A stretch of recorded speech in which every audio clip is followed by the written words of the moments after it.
¿qué tan importante es la oración en la vida de un cristiano? ¿Acaso la oración es tan solo para hablar con Dios y pedirle lo que queremos? Porque muchas veces creemos que en eso consiste la oración, en que nosotros le pedimos a Dios lo que queremos y ya. ¿O será que la cantidad de oración es un factor determinante en cómo nosotros vivimos a Dios, cómo vivimos esta vida, lo que obtenemos y lo que alcanzamos? Porque es evidente que la Biblia nos anima a nosotros a orar. Y cuando vamos a mirar qué tanto debemos orar, en Primera de Tesalonicenses, capítulo 5, versículo 17 nos dice: oren sin cesar. No dice sin César, ¿no? No es como que a la Biblia no le caiga bien César. No, dice ore sin cesar. Y Jesucristo nos da a nosotros un ejemplo de una vida continua de oración. Jesús constantemente estaba orando, o sea, no importa lo cansado que él estaba, él siempre iba a buscar al Padre. Había estado trabajando todo el día y él despedía a las personas, iba al Monte Santo, se arrodilla y empieza a buscar al Padre. Pero a pesar de que tuvo un día difícil, al otro día se levanta de madrugada y nuevamente empieza a buscar al Padre. O sea, Jesús nos da a nosotros un ejemplo de una vida continua de oración. Porque la oración no es una opción para el cristiano, sino que es determinante en nuestra vida como cristianos. Porque nos cambia, nos empodera, cambia las situaciones.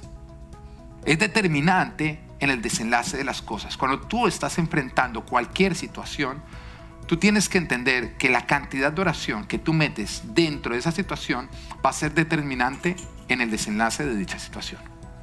Porque hay muchos que reciben, digamos como que noticias o que se enteran de situaciones que están viviendo y las enfrentan como con resignación.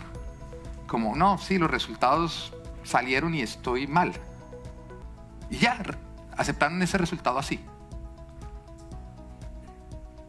O empiezan a vivir, no, es que estoy mal en el trabajo, es que mi jefe me la tiene montada. Y cuando enfrentan situaciones, simplemente como que lo aceptan, se resignan. Pero tú tienes que entender que toda situación tiene una ventana en la cual tú puedes interceder con oración que va a ser determinante en el desenlace de dicha situación. O sea, la oración es importante, es supremamente importante. No importa la noticia que tú estés recibiendo. Si tú acabas de recibir una mala noticia que parece no tener solución, tú tienes que entender que se abrió una ventana para orar y por medio de la oración cambiar dicha situación. Pero las oraciones, el tiempo de oración tiene una ventana que se abre y una ventana que se cierra. En otras palabras, si tú no aprovechas esa ventana para orar, ya no hay nada que hacer. Vemos un gran ejemplo con el rey David. El rey David cae en adulterio con Betsabé. Y Betsabé queda embarazada. Pero cuando nace el bebé, el Señor trae juicio a causa de que es un hijo nació en adulterio. El Señor dice que ese niño va a morir. Y el niño cae enfermo. Y nos dice que entonces David cae de rodillas y entra en un ayuno donde empieza a clamarle a Dios porque el niño se salve.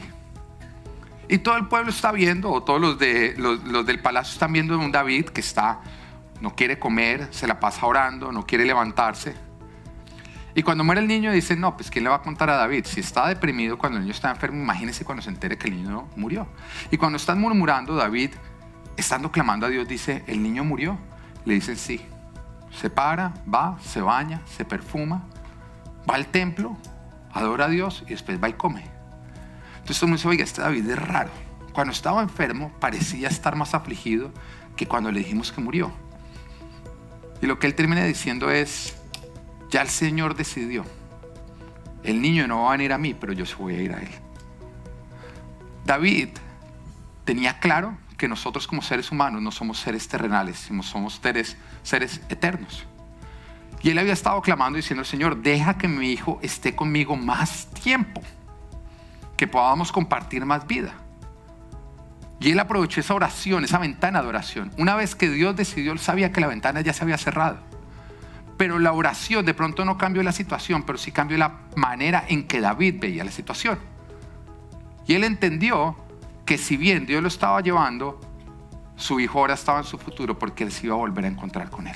Lo más hermoso que ocurre en la oración es que cambia nuestra perspectiva de lo natural y de lo espiritual. Ahora te lo voy a explicar. Lo natural no limita lo espiritual. Lo natural no limita lo espiritual, porque lo espiritual está por encima de lo natural. Tú estás entendiendo, tú vas al doctor y el doctor te dice, tienes cáncer. Ahora, el cáncer, pues, cura como tal. Hay tratamiento, sí. Pareciera como si la situación que tú tienes está limitada por lo natural, ¿o no es así? Y entonces tú llegas y dices, no, pastor, ni ore porque es cáncer, no hay cura. Un momentico, es que lo natural, las limitaciones naturales, no son limitaciones espirituales, porque lo espiritual está por encima. Cuando tú oras, tú logras ver lo natural siempre por debajo de lo espiritual. Y tú logras entender que lo espiritual siempre supera lo natural. Que no importa lo que tú estés experimentando naturalmente, Dios está por encima de todo esto.